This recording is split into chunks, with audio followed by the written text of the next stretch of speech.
Everyone, welcome to HOA Fight Club and the series In the Ring with Raylene. Today we're going to jump back in with Jessica and Matt and see how they're doing and get updates on their progress and their ideas on how to deal with the HOA issues that they've been having. All right, let's jump on in.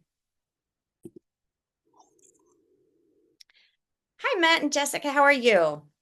Good. It's so nice to see you. It's good to see you guys. I like meeting every once in a while, especially once a week. It's getting us a chance to kind of discuss everything. I thought today, you guys brought up that you wanted to go through your petition process. So I'm going to let you guys tee it off and start talking about the petition process that you did in your neighborhood. Sure, you want me to start? Go right ahead, yeah. So after the investigation, we decided to move forward with the removal of the board. But before we did this removal, we tried to educate ourselves with the process, bylaws, covenants, and the state law, which is the nonprofit corporation code, in order to make sure that we were following the due process, because that's very important, especially when you are fighting in this type of process. Remember that you're going to face attorneys, and we all know that they are very well versed in this type of strategies. So we started to knock on every single door, but I wrote with me like an electronic diary. So I was labeling every property, introducing myself, and I knew that I probably we just had like probably 3 or 4 minutes, because people are busy in this country and time is money. So I implemented a technique just to bring a printed paper with me to let them know about their rights, why the removal was important, and to also allow them to be able to listen to their concerns. So I remember the first one. You want to say that experience? The first one that it was on a Saturday. I remember it was on a Saturday, like second week of June, because it was right after we filed the lawsuit.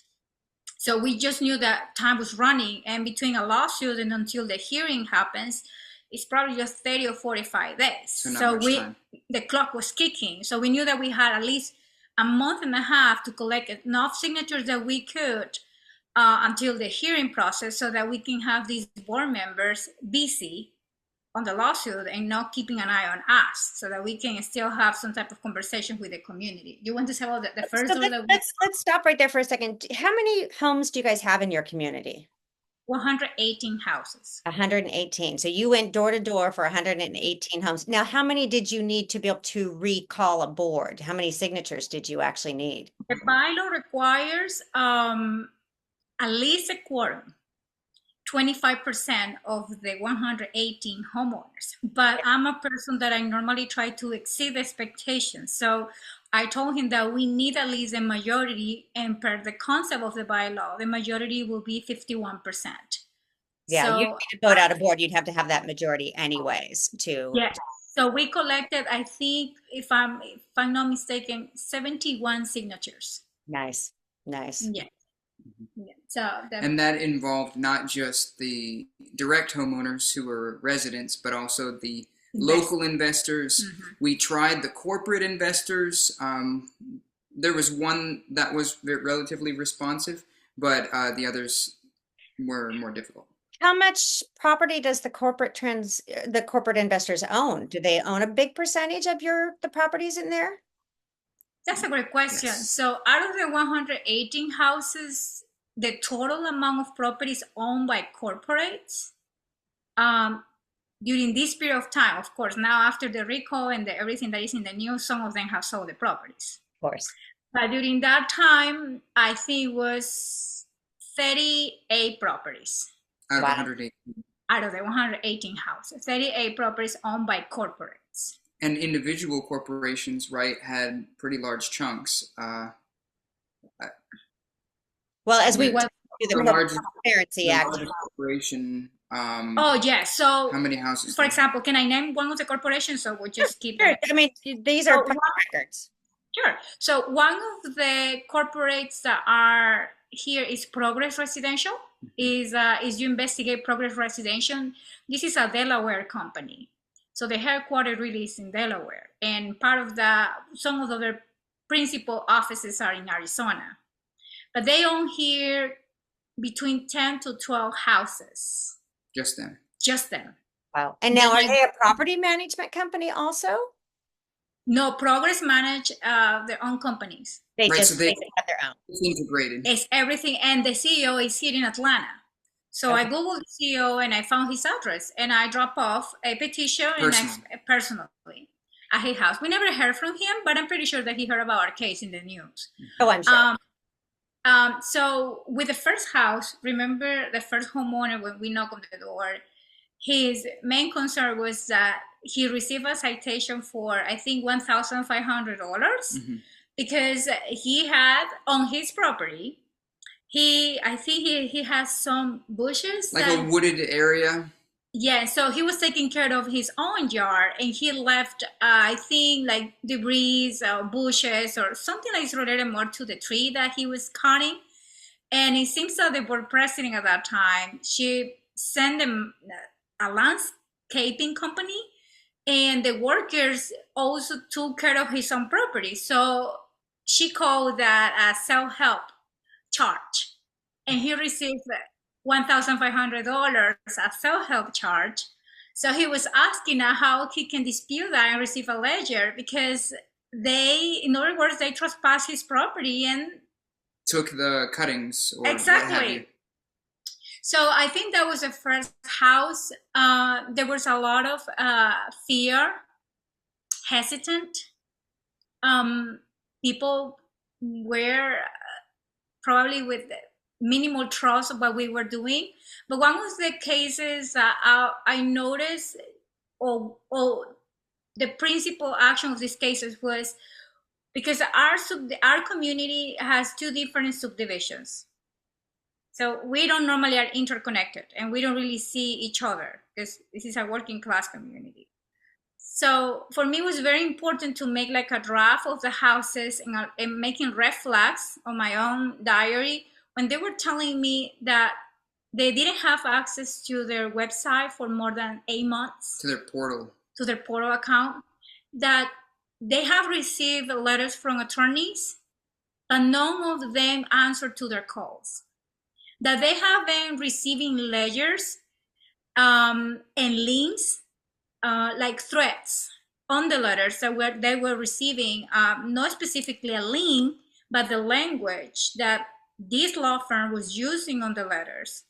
It was like a threat if they didn't collaborate with them for bringing the balance to zero. Yep. At that time, I didn't have enough information about the law firm. I knew the law firm because of a lawsuit, but the information was very minimal. So I was more focused on the management company. But listing the families that they didn't have access to their portal account. So I made a red flag on my own map and to kind of see the houses that they were telling me the data. So, but because sometimes, people tend to like repeat what the other person said. So I didn't want to be biased of what I was trying to collect. So when I made the map in my house, I was telling him, and I said, look, the house in this corner is saying that it's been 8 months without access. Then if we go like almost 25 houses down the road, there is another owner who said the same type of situation. And then it was like that. So we have a list of 8 homeowners who haven't had access for more than 6 months to their portal accounts, but they did have access before in the past. And I'm always so confused right there. If you want people to communicate and you want people to pay, why would you cut the access to the payment part? So that happens in every community. They cut your access to the information, they cut your access to the website to pay, and everything has to go through the attorney because that profits. Absolutely. So that's one group of the families. But there was another group. This group, they were not just facing these issues similar to the first group, but this group also was problem with wages.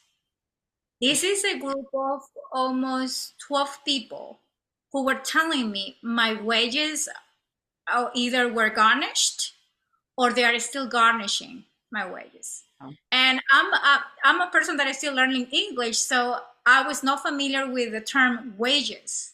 So when I asked him and I said, what wages mean? Because I normally hear as an income, pay staff, monthly payment, salary. But then he said, no, it's your income. And when I went back to these owners and I started to request more information, I said, can you show me a letter? Can you tell me more information about the wages? The problem with the homeowners from this community, as I said, again, hardworking people, they tend to not really be very cautious about these letters. So most of them, they threw away. They didn't even have them. They didn't even have the letters. So the only information that I had was what I was taking notes at the moment that I was requesting their signatures. But there was one family, which is the one that is in the news. The homeowner had 6 boxes of records in her attic that she has been keeping them for, I think, the last 10 years. Meticulously. But she never she didn't take the time to investigate further. So when I knew that she also was telling me the same information, I asked her if we can both review together the garnishments that she was claiming. When we did the math, we reviewed the numbers, the pay staff.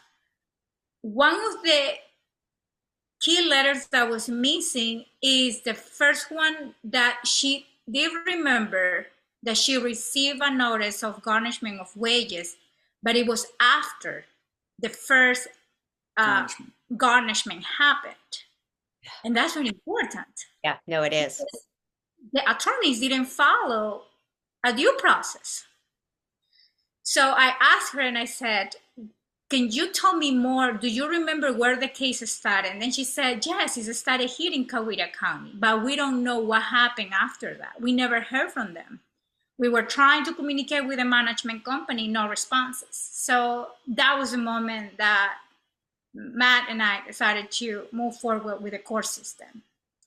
So we started first in Coweta County Magistrate Court. We went, because here is still like, you know, the old mentality where everything has to be on paper and there's only just one computer. Most of the records are not really digitized or online. Available online. So you really have to be in person. You have to dig. And with this information, we went to the magistrate court, and it was precious because we just entered the name of the law firm. You're not going to believe, really, it was 100 and 100 of cases, and not just our community. It was communities everywhere. But I was trying to just be focused on our community, and I found her case. So when I found her case, again, I made a timeline, and I knew that the case started back in 2016. Wow. So I started to take pictures of in the computer, and I went back to her pay stubs to kind of see when was the first day or the first pay stub that was garnished. And the first garnishment happened in July 31st of 2016. And this time is very important that day. I memorized that date. Because in the magistrate court, I was able to obtain information for the judgment. That's why it's so important to keep all that information for your own records. Don't place it in the trash cans or even the envelopes. Yeah, everything. Envelopes are very important. The time stamp from the carrier is so important.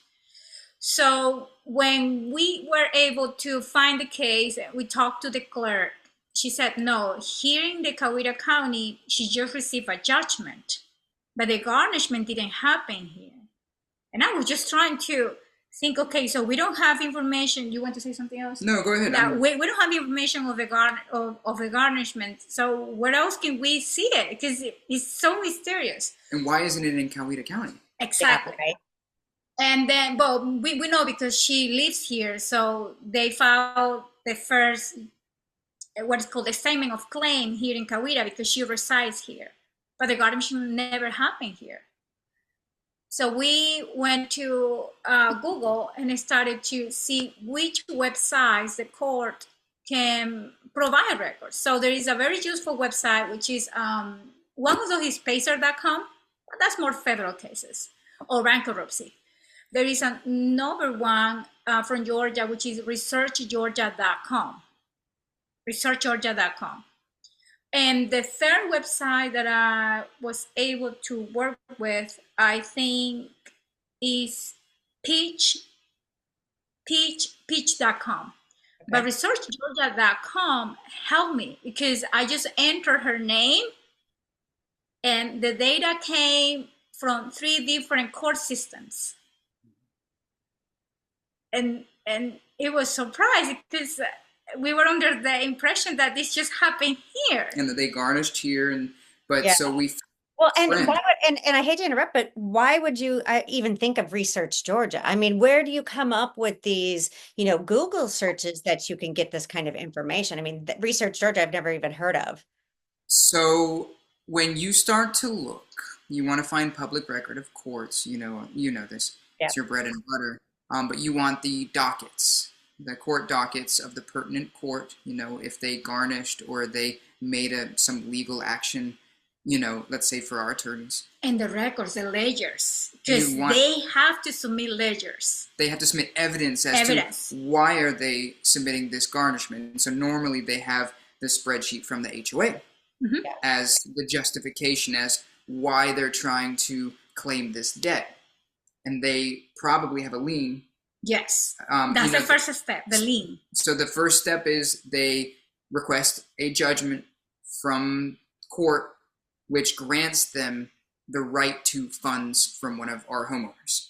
Yeah. And so from that, and then that, essentially is a lien, right? Which is these homeowners aren't even showing up to this court, are they? They're not even going to the... And that's a good point, because at the moment that this case received what is called a judgment by default, which means that the homeowner didn't appear, it is stated in the judgment the date that you have to do the first or submit the first payment or installment, as the judge wanted to, schedule that. So the problem was homeowners were not aware of this.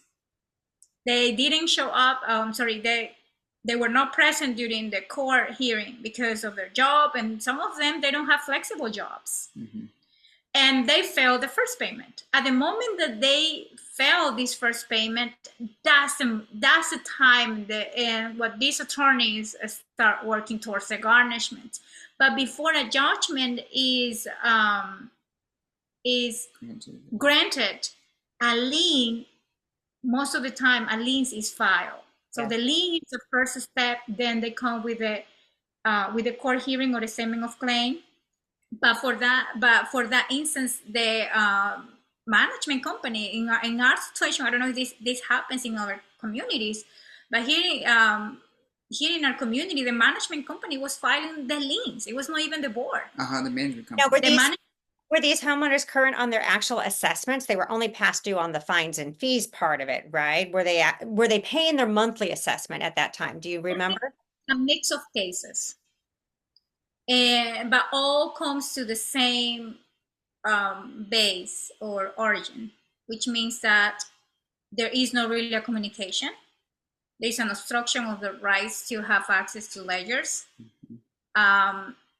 Our case is a great example. We didn't have any citations, no violations in the 7 years, and still the records were denied. So now imagine a homeowner who probably had 2 or 3 citations. And so I was going to add, so sometimes we look at it as black and white, but in our situation, it was not the case. So black and white face value is, well, if they haven't paid dues, right, legally, they could have a lien placed, etc. If they didn't correct whatever it was, the yard, the mailbox, then they deserve a fine. And if they don't pay the fine, then they deserve the late fee. But in reality, there is this atmosphere of kind of muddied, murky waters where many of our homeowners, when we looked at their closing paperwork, from our experience, either the HOA clause was not there in a couple of cases where the HOA was literally on paper, not even mentioned. And I know a lot of people are going to say, well, how is that possible? You got me. 2, sometimes it was maybe 2 sentences within the, you know how closing paperwork is, many pages. And when we spoke to the homeowners, we said, you know, did you realize this was this important?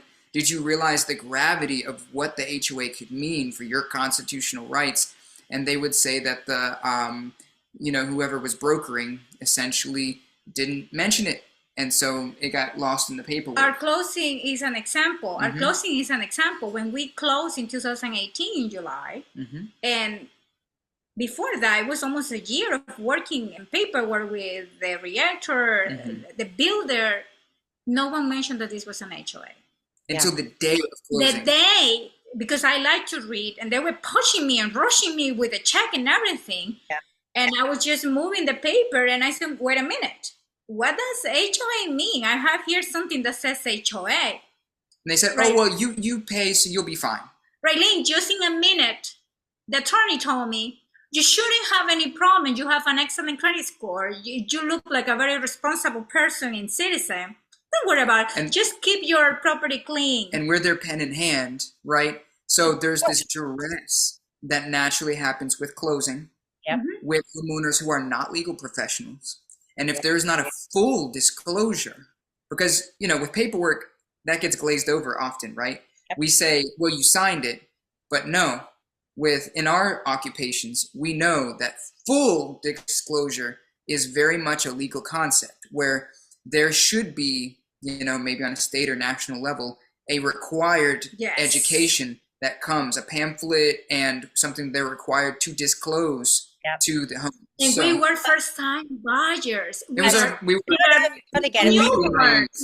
6 months old baby, so we were just in this type of market. Now we know. For me, it's where's the Attorney General warning? You know, you are signing away your homestead rights. You are signing away. The association now has power of attorney over your home, which means they can do whatever they want with that home. They can take loans out using your home as collateral for those loans. Many people just don't understand the gravity of an HOA.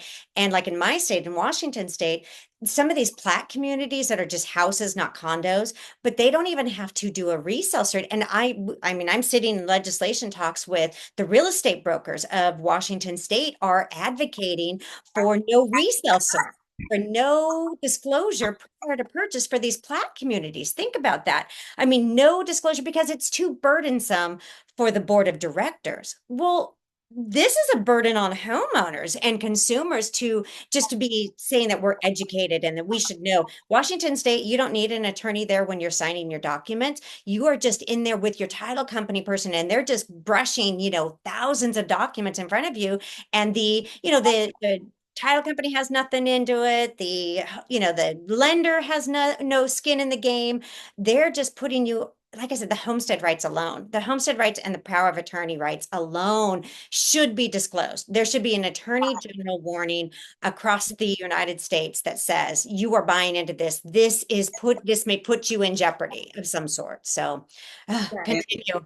Yeah, of course. And I wanted to add to that is, so this whole atmosphere, this murky atmosphere was commonplace in the HOA.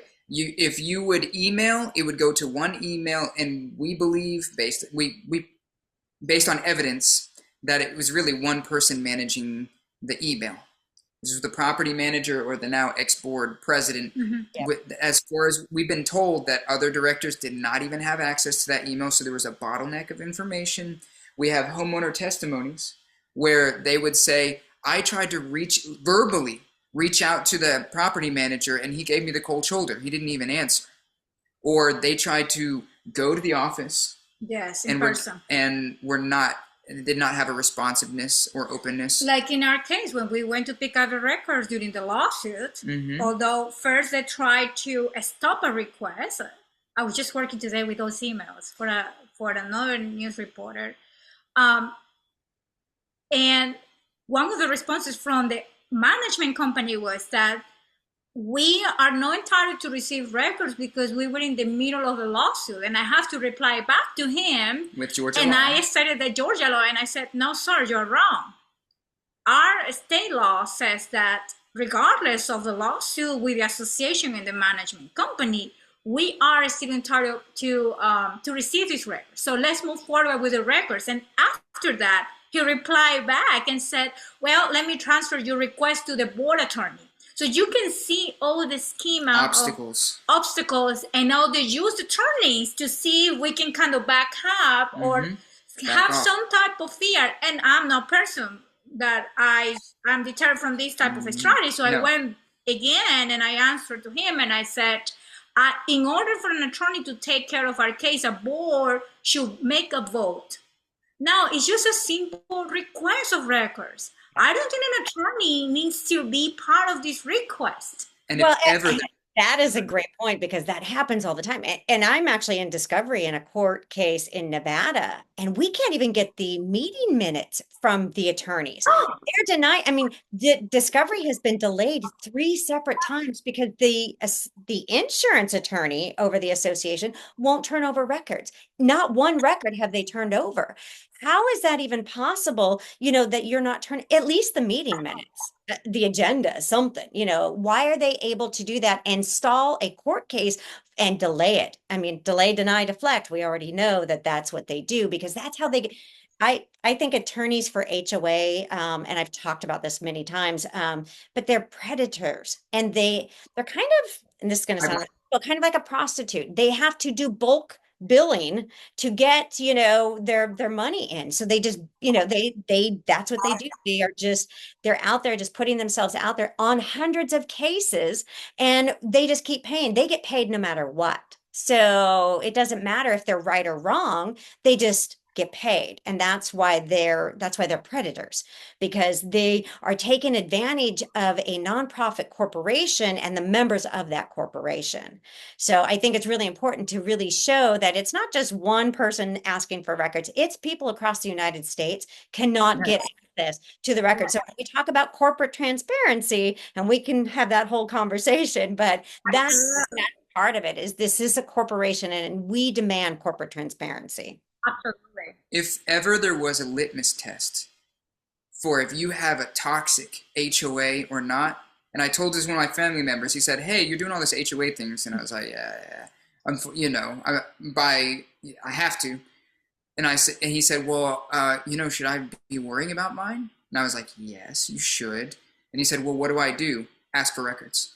Yes. Ask for financials. If it's a good HOA, if they're doing things responsibly, as a family member in another state who runs a mom and pop HOA, she's been doing it for 30 years. They have not foreclosed on anybody. They just do a lien. If you move out of the neighborhood, you pay the dues that you have not paid. And it's I believe, a healthy HOA. And she only spends $20 per year. It's the most simple. It's like a corner store HOA. Because I was asking her last year, and I said, hey, I noticed all the trash cans outside. Did you do any enforcement? She said, no, darling. I don't have any problems with the trash cans. My only concern is that they have to keep the yards, tidy. That's it. Don't have a transmission in the front yard. And I just looked at him and I said, look, no all HOAs are bad, but the problem is there's no oversight. There's no oversight. Well, and we're always one vote away from a bad HOA. You put in a different board member or a new property manager, they take a different direction because the industry teaches them to be aggressive. The industry is advocating for them to be aggressive. So that is why we have issues. And to finalize my point, because it's important, the industry, I believe, also teaches them about this kind of muddied, as our friend would say, muddying the waters. And that environment is perfect for that aggressive and selective enforcement where homeowners just can't get back down to zero and it grows. Because if homeowners can't talk, our management company told directors, we received reports of this, told directors, do not give out your names, do not give out your addresses, do not give out your contact information. That's one. The management company from neighborhood reports would give the cold shoulder and would not communicate with homeowners. And when homeowners started having issues and the foot was in the door for this predatory enforcement, we would see that they would get their portals cut off. Their portal would be cut off so they couldn't make payments. Mm-hmm. We had one homeowner who went in person to the management company, paid cash $1,000. They gave him what I call in the South a Cracker Barrel receipt. You know, one of the cheap ones you can buy a Cracker Barrel. And then that money was not applied to his principal, you know, his dues. It was applied to his interest, and then it just, you know, didn't Well, mean and anything. there are states that are amending the assessment, the order of assessment. So when you don't pay a fine or fee, that the assessments that you're actually paying, your monthly assessments, are going towards fines, fees, and attorney fees first instead of your actual assessment. And that's how they put you past due. States like Washington State, you can't foreclose for fines and fees only. You have to actually be past due on the assessment, but they're assessing it to your account. So they're counting as an assessment. And then you have to pay attorney fees first. And that the priority of payments is really important. That priority of payments, if we're running a nonprofit corporation, the assessment should always be the first priority. Allowing the state to switch that, you know, so that attorney fees become the most important thing. That's why we have these aggressive attorneys. It's a soft target. We've turned these associations into a soft target for these predators to come in and attack the homeowners without their even knowing it. I mean, they just don't know. Yes, and the other aspect is these homeowners don't have a dispute process. No, There is no mediation, no dispute. nothing. So even if you want to pay and to work with the association, you still have this amount of compounded interest that are completely unfair. Yeah. Like in so the problem is if you're willing to pay and you're going in, the board has full control of saying, you know what, we're not going to charge you interest. We're not going to even charge you late fees. If you make these payments, the board has all this power to do all these things to make it easier. They actually have the right to waive a fine. They could take all the balance off of there and make it a clean slate and say, you know what, we're going to move on. But what I see is it's usually not a board making the decision. It's one person, one president that's making these decisions to fine and be aggressive. I normally, most of the time, with the management company and in the attorneys. background. Exactly. Because it's not just this board president. In our case, it was all of these three parties: board attorneys, management company, and the board president. Mine too. So if I go back to the case that we discovered the garnishment of wages, so Coweta is in the south area of Atlanta, which is an hour and a half from Atlanta. Mm-hmm. Her case was transferred from Coweta County to Fulton County.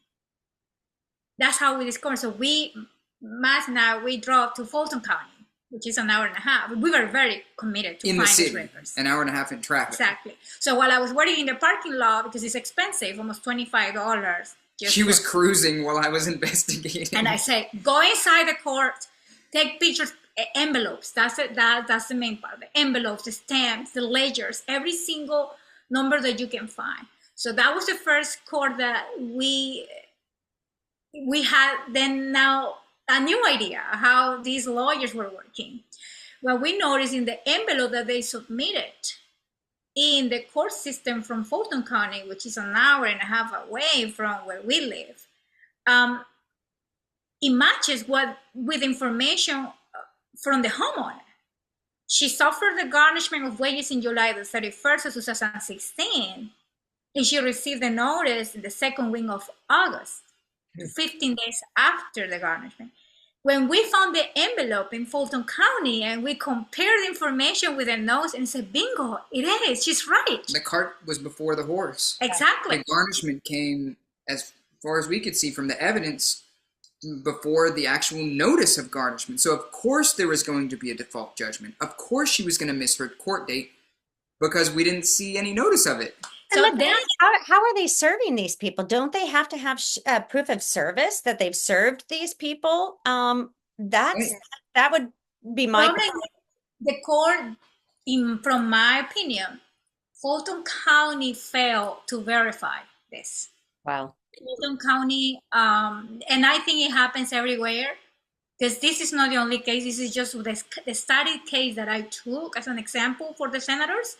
But we have a list of 20 cases. It was and the strategy trending, right? This was a trend that we saw. Yes. Because another family insisted. We were like, why are they insisting on this? But that's why it's good to follow those inklings. That they said, no, our garnishment was in court in Forsyth County. Correct? which is 3 hours. Which is 3 hours away from Coweta County. From here. So making it impossible for the person to even show, even if they didn't. Now, do you guys have online court? I mean, Washington State, a lot of the courts are online. Do you guys have online court in Georgia? Oh, yeah, baby. This is no, we very are old still, school. yes, especially in these counties. But then her case didn't finish there. So I was able to obtain the records of the court and the information from her pay stubs. And they garnished wages for between July of 2016 until January of 2017. But the story didn't end there. What she did was she changed jobs. And it seems that since her job's location was changed, that the garnishment stopped. Because they couldn't proceed. So they transferred the case from Fulton County. Now they transferred to another court system, which is Cobb County, which is more towards the northwest of Atlanta. They didn't know about anything. They were not informed, and they were able to find more information about her, and the garnishment continued. So I think this lady suffered a lot of anxiety. They were pursued. Somehow she found in a forum, I think so, someone told her that she needed to place the property in bankruptcy in order to protect her from these predators. That's what she did. Yeah. She had to hire an attorney, and through different installments, his advice was to place the property in foreclosure in a way to bankruptcy to protect the property from these attorneys, because they were going to foreclose the property. Of course they were. So when I met them, which was in August of 2023, last year, when I think it was 11 p.m. I was still collecting signatures. I was really focused on my signatures. I met her in the middle of the night, and she said, "Jessica, let me read you the last statement that they just sent me 2 weeks ago. They were still claiming $8,000 more of attorney fees. Wow. Well, her house was in bankruptcy, and they already garnished more than almost $12,000. And she already spent $4,000 to return attorney. So it was almost $16,000 that she has invested in order to protect her family and her property from this HOA, and still the management company sent her a new invoice for $8,000 more. So is this the same attorney the whole time that's filing all of these cases in different counties? Is it the same attorney? And did you it's a law firm. Is that law firm turned over? Did you turn that law firm over for ethics violations? I guess is my next question. Absolutely. So this is a law firm. They have 2 CEOs, but they also have 2 associate attorneys. One of the associate attorneys, and based on the research, so the associate attorney did the basic. You want to say about that? The kind of the grunt work.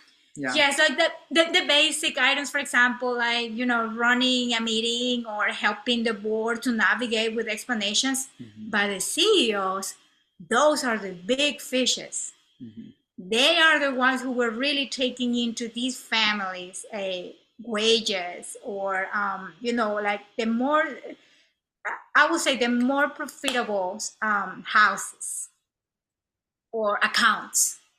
Yeah. So they were the ones. And these attorneys, keep in mind, was this during the petition when they did the substitute of counsel? No, that was after. So. Let's stay on the petition, right? Yes, we'll stay on topic. Yes. But let's stay on the petition. Next episode, don't miss. Okay. Yeah. With her case, I tried to learn how this process works. So I personally had what's called a insurance through my work. So I made an appointment through my insurance with an attorney, and it was free of charge. So, and I was asking her, and I said, "Can you explain to me how the system works for garnishment of wages in these type of cases?" So she said, and that was the best advice. She said, "Go to investigate the liens of your community, because the way that you can see or how they work on these cases, it means that they have a lot of experience. And I won't be surprised if your community is abundantly immersed in liens. And she was right. Yeah. So I opened an account in the what's called the Georgia Clerk Authority from the Superior Court, and you can do it online. It's free of charge. But when you do the free account, you can only see the date and the house. But I wanted to see more. I wanted to read the papers. For that, you have to pay a monthly service. I think it's $12. Last year it was $10, but I just learned that they increased the payment now to $12 per month.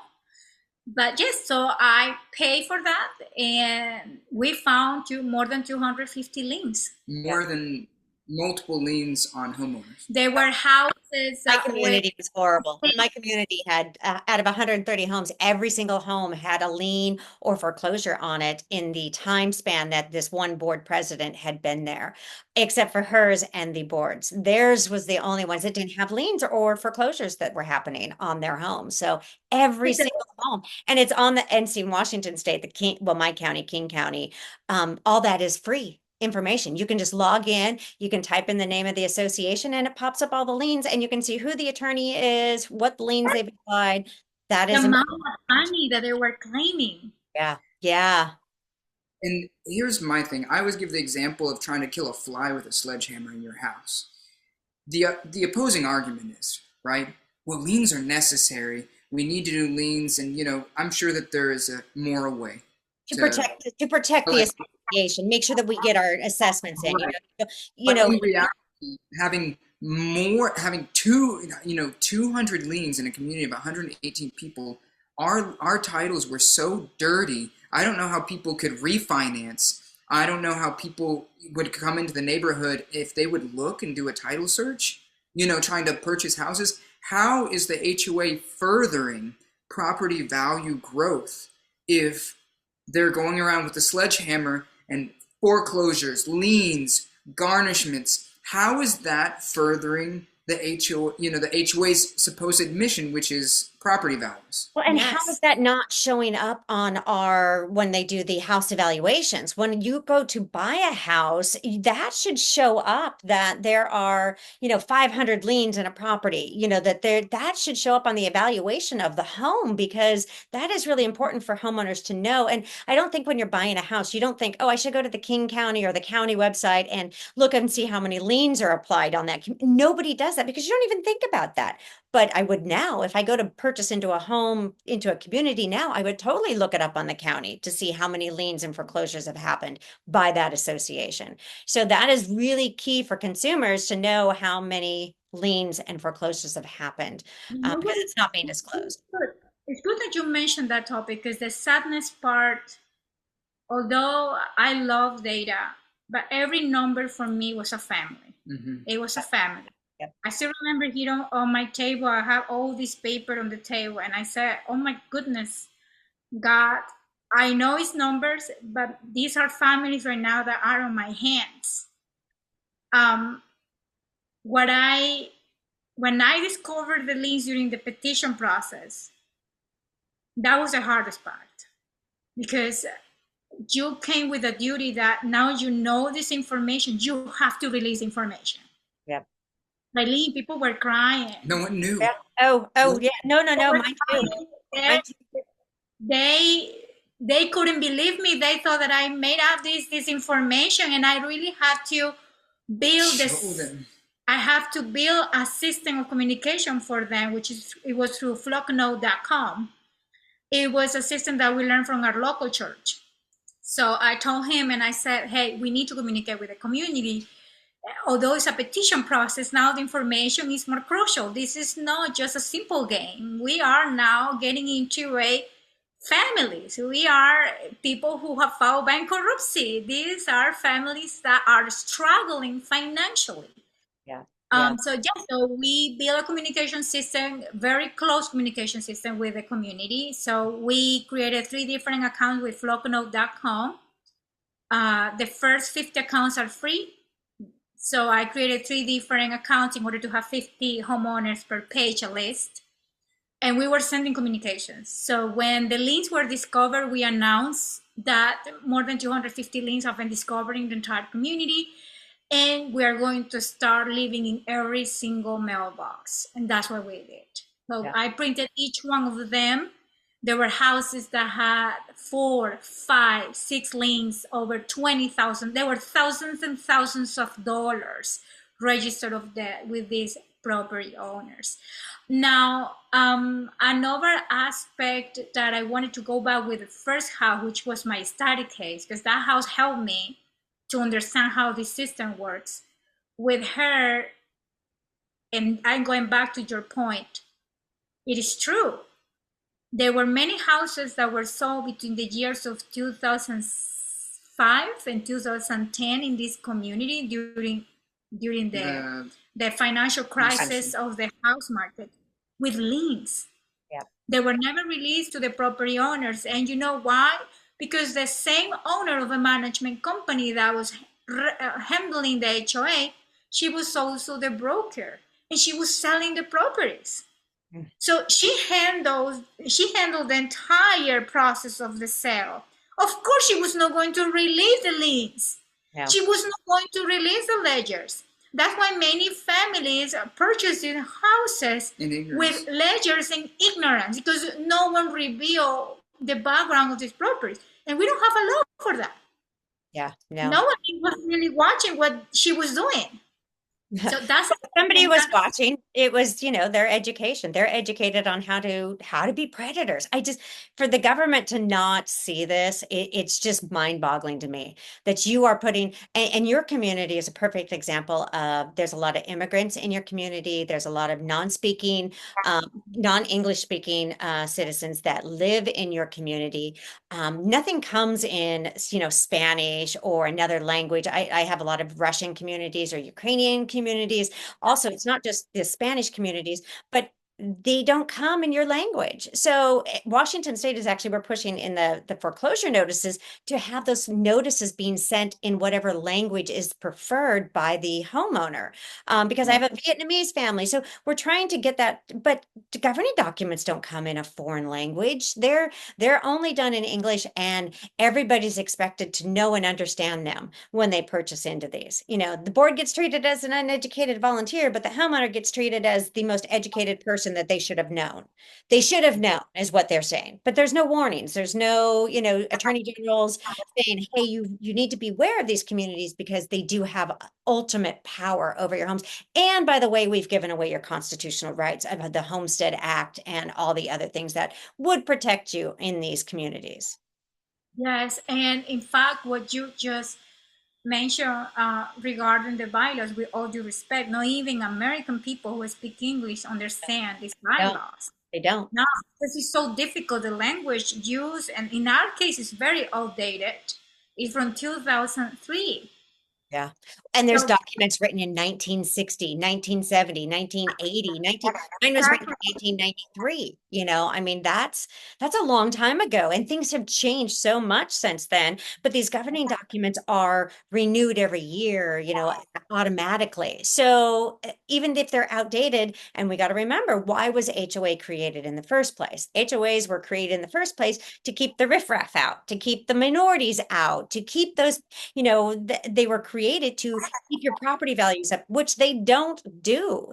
How can you have liens and foreclosures and have your property values stay? Absolutely. You just can't. There's just no possible way.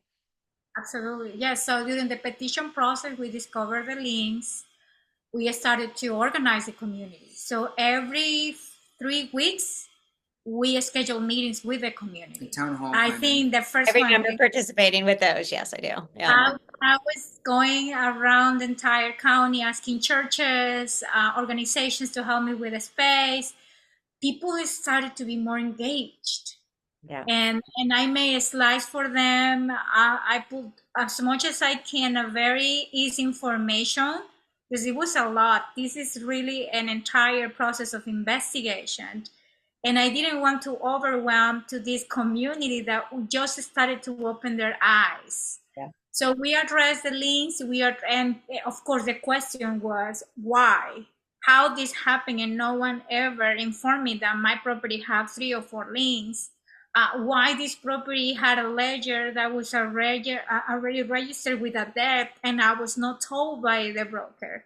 So very, very difficult questions that I personally felt very challenged.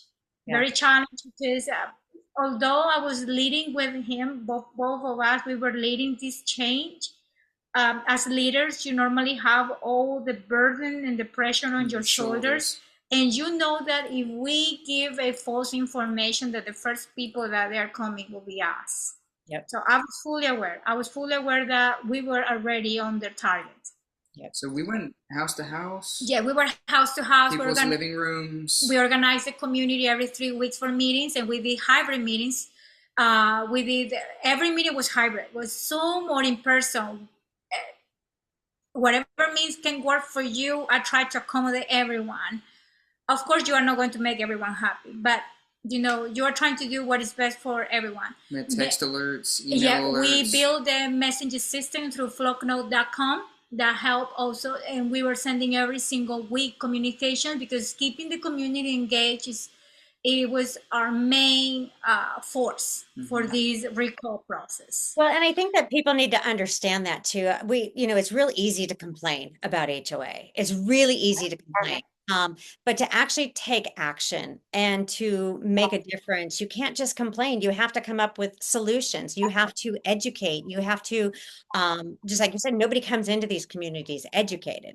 So you have to educate your fellow homeowners and your family. I mean, everybody in my community became my family. I mean, I was taking the seniors to their doctor's appointments. I was, and in return, they were bringing, I would come home and there would be flowers on my front porch all the time. People, and even when I was done and moved out of HOA, I was having flowers still delivered to me in Texas when I got stuck during COVID.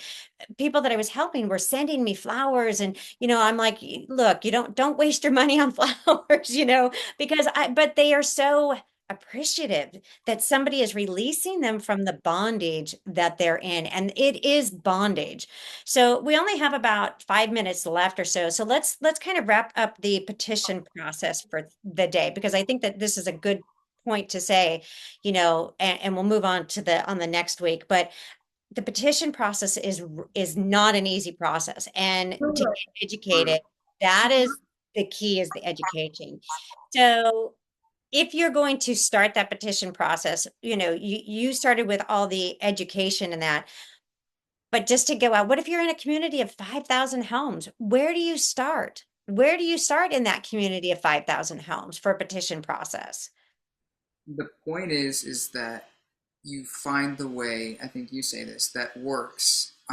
Everyone has their best way to receive communication. So you just have to find and do it. One of our biggest obstacles in the petition process was that we had people who kind of wanted to support us from the background, as Carell says, from the shadows. And there's an exposure. If you're in a petition process, you're exposed. We had the ex-board president challenging residents. Why are you signing this petition? We're neighbors. Haven't I done this for you? Etc. We also have homeowners who were so scared to sign, and even I really have to convince them and say, we are going to fight for your children. I'm fighting for my child. And if you really want to be part of this change after 21 years, then you have to join me, or otherwise you will have to keep being trapped inside your house. Either way, so you have one exit, which is going to be hard, or you continue with the same life. And I remember her, she was signing and she asked me whispering, hey, can you place a sticky note on my name so the next person who signs don't see my name? Isn't that scary though? Isn't that really, really scary in our community? Be afraid to be a target, because we are a target. You become, I know that you're not living your best life right now because you're a target of these people that they're disgruntled. I was called a disgruntled homeowner because I was going out and getting petitions and sending out information. So they called me a disgruntled homeowner. The one thing that I had that's a lot different is I did own businesses in the community. So I owned a gymnastics club. HOA is not my thing. I owned a gymnastics club. I worked with everybody's children. So everybody in the city knew who I was. So it was really hard to paint a picture of me as disgruntled and angry and that, but that's what they do. They paint you as a disgruntled homeowner who's angry, and you're just doing this because, you're angry. It's not the board's fault, it's your fault. Yeah. Yeah. So And they try with that. Thank God that we didn't have any violation or citation, so they cannot really label me as an angry homeowner because I have zero problems. One of the strategies that we use during the petition process, and that helped us, during these community meetings, I organized them how to submit records because none of them knew how to complete a form to mail request records and using the certified mail service from USPS. So I really have to implement meetings and teaching them. I went personally to their houses and I fill out the forms next to them. I said, this is how you have to do. Now you have to pay $6 to USPS. And I can go, I went with them to the USPS postal service. Literally to the post office. I have to make sure that they were able to implement their rights and to feel for the first time in their lives that they are finally pushing the management company and the attorneys. So I organized the community, and I think out of the 118 houses, probably 60 of them started to mail letters requesting records requests. In fact, I think the employee at that time no longer worked at the management company. The company sold the portfolio at the end of August during the petition process. So that tells you a lot how the pressure started to increase. But it's their right.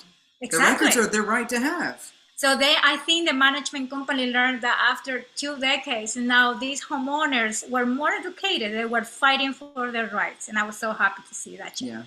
And I think that's a good place to end it for today, is that homeowners need to know.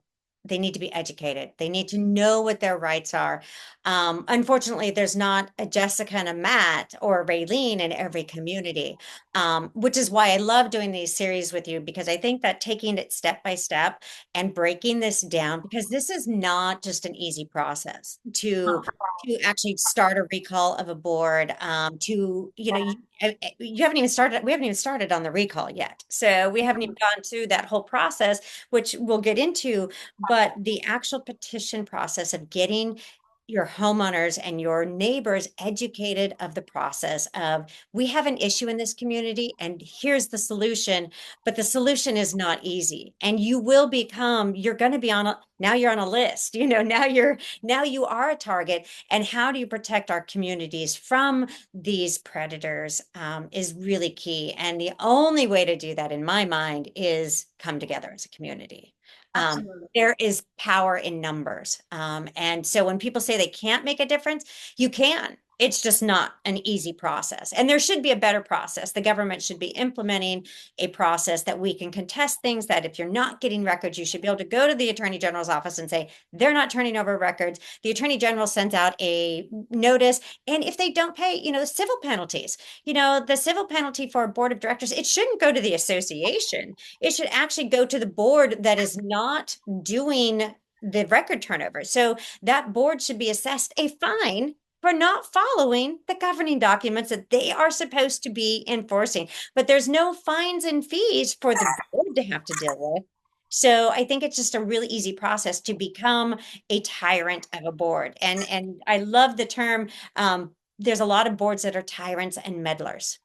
And we need to take those tyrants and meddlers out. And the only way to do that is education of the homeowners. So what is your last, for the petition, we're going to give you your last word on it, and then we'll close it for the day.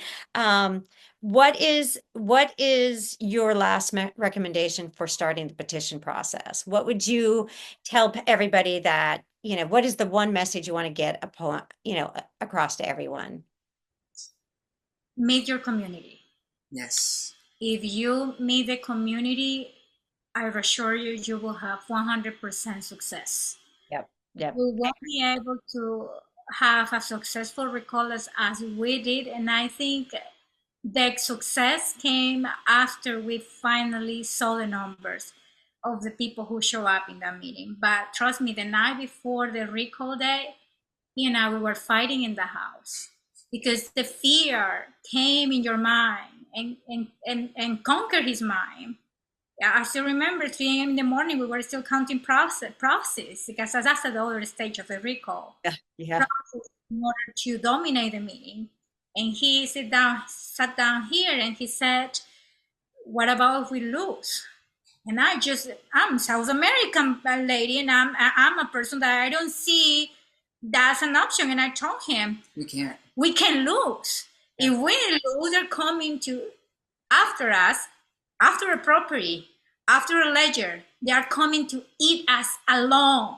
Yeah. So you have to delete that statement from your mind, and tomorrow you're going to show up and as you are the winner of this recall process. Because I told him we have 35 families who are depending on this process. If we lose, we are the first one in the list, and then the 35 behind us. Yeah. So yeah. I still and we can talk the next time about, because I did lose my recall. When I did my recall.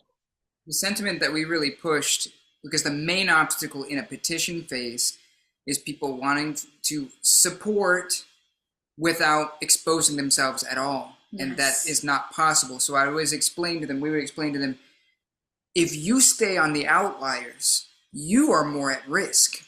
We need to be like a herd. Yes. And what does the herd do when there are lions? It comes together and it stays together. And if the calf or whatever that goes out to the side is the one the lions eat. So if you're signing this petition, be with us, and we together will be able to do it. And I think you said exactly what was on my mind is you need a grassroots effort. You need to be in people's living rooms. You need not just email. You need to talk to them, and you need to have a communal collective response. Yes. And united. And we had waves of doubt where the attorneys would send out we're not acknowledging, this. The letters and that kind of stuff, yeah. And we would have to start shoot out, it was information wars, send out email blasts. No, don't go to that meeting, that's theirs. No, we have the correct meeting, we got the correct number of signatures, we are following the bylaws to the letter, and we are going to do this as a community. But we had to, like I think you said, Rylene, kind of carry the banner and say, we need to move forward, because there were these waves of doubt where the community wanted to just, and it's normal. Or even we're human. I don't judge them. I don't challenge them. Just families who were under this predatory system for more than 2 decades. With judgments, with exactly. Liens, so I really, and I completely understood how hard it is to kind of reset their minds. So yeah, it was a tough process. It's such a crazy process, and like I said, we'll go into the next time about the recall, about your success in your recall. And my I lost my recall, but there was still success in it. There was proxies. We'll discuss proxies another time, because that does affect the vote. And if somebody can get proxies, and if the boards know who's there and who's not, and you don't know your neighbors. So it is important to know your neighbors and bring them together. And the petition process is not an easy one, but it is one that you guys were very successful in. Not that it eased your pain at all, because you're still going through everything right now. And this is a couple years later. So let's plan on getting back together next week and continuing this discussion. And I think this is great information for our listeners. For my listeners, I know it's great information. It's something that we have to do, and we have to educate. So, all right, you guys, I'll see you on the next one, and we'll do this again next week. All right. Thanks so much, Sharon.